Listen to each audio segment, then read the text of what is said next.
पुण्यात एक धक्कादायक प्रकार उघडकीस आलाय। पोलीस गस्तीवर असताना त्यांना दोन तरुणाच्या हालचाली संशयास्पद वाटल्या। या तरुणांवर पोलिसांनी लक्ष ठेवले आणि त्यानंतर जे काही पुढे आले ते हैराण करणारे होते।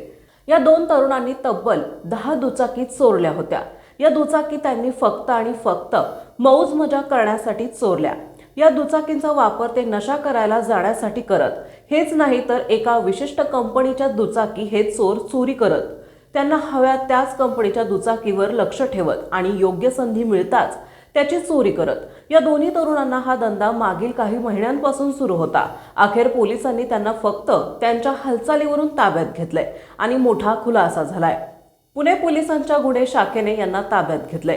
पुणे पोलिसांच्या गुन्हे शाखेच्या कर्मचाऱ्यांनी दोन तरुण एका दुचाकीवरून बसले असून त्यांच्या हालचाली संशयास्पद असल्याचं दिसून आले। यानंतर त्यांनी या तरुणांकडे चौकशी केली असता त्यांच्याकडे असलेली ही दुचाकी चोरीचं असल्याचं पुढे आलंय।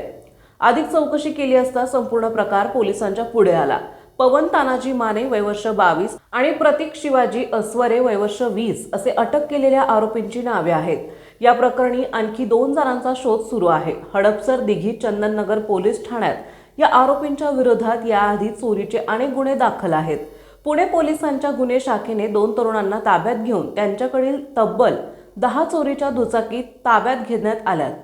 विशेष म्हणजे या 10 पैकी काही गाड्या यमाहा कंपनीच्या आहेत। पोलिसांनी या दोघांकडे चौकशी केली। त्या दोघांसोबत आणखी 2 जण मिळून फक्त यमाहा कंपनीच्या गाड्या चोरी करत असल्याची कबुली दिली आहे। यमाहा कंपनीच्या दुचाकी आता बाजारात मिळत नसल्याने ते हडपसर चंदननगर भागात यमाहा कंपनीच्या दुचाकीवर लक्ष ठेवून त्या चोरी करत असे। तसेच यातील काही तरुण या दुचाकींचा वापर नशा करायला जाण्यासाठी सुद्धा वापरत असे। पोलिसांकडून या प्रकरणात अधिक तपास केला जातोय।